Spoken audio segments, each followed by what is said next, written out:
I hope you enjoyed the grand finale.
Why so blue? You know I've been true, and now I'll make slippers out of you.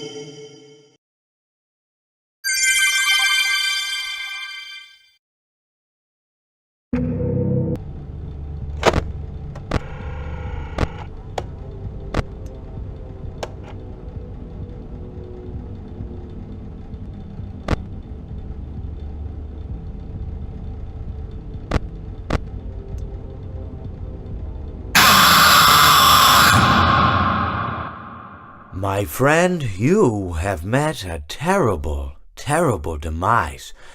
But, I don't feel too bad about it. After all, if it weren't from me, it would have just been from someone else, I guess what I'm trying to say is life goes on. Well, for everyone else, life goes on, not for you. You're dead. But that's neither here nor there. It reminds me of one summer day in the park. I was having just a delightful picnic with my good friend Orville. And I said to him, Orville, I have a story. And he said to me, what's the significance of the story? And I said to him, Orville, not every story has to have significance, Sometimes a story is just a story. If you try to read into every little thing and find meaning in everything anyone says, you'll just drive yourself crazy. I had a friend do it once. Wasn't pretty. We talked about it for years. And not only that, but you'll likely end up believing something you shouldn't believe and thinking something you shouldn't think or assuming something you shouldn't assume, Sometimes, I said, a story is just a story. So just be quiet for 1 second of your life and eat your sandwich, okay? Of course, it was only then I realized I'd made sandwiches, and poor Orville was having such difficulty eating it. Elephants have those clumsy hands, Actually, I suppose that's the problem. They don't have hands at all, do they? They're all feet. I couldn't imagine someone asking me to eat a sandwich with my feet. Now, if I recall correctly, there was a bakery nearby. I said to him, Orville, let me go get you some rye bread. Now, I'm unsure if elephants enjoy rye bread, but I assure you that Orville does. Now, this was on a Tuesday, which was good because rye bread was always fresh on Tuesday. They made sourdough bread on Monday and threw it out Wednesday, or rather, they sold it at a discount for people wanting to feed the ducks, and then probably at the end of the day, finally, they threw it all out. I don't recall. I do remember a man who would bring his son to the bakery every Wednesday and then go feed the ducks. He would buy all of the sourdough bread. Of course, you're not supposed to feed the ducks sourdough bread at all. It swells up in their stomach and then they all die. At least that's what I've heard. I never saw any ducks die myself, but I did notice a substantial decrease in the duck population over the course of a few years. I just never thought to stop the man and tell him that he was killing the ducks by feeding them sourdough bread. And if you want my opinion on the matter, and I told Orville this as well, if you want to feed ducks, or birds, or any kind for that matter, it's best to buy seed. I mean, when you think about it, breads of any sort don't occur in nature. They don't grow on trees or spring up from the bushes. I don't think birds know what to do with bread. What was I saying? Oh, yes. So I bought Orville some rye bread. What a fine day it was.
You're not so big. Just a butt size.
Let me show you how to break your face and look like me.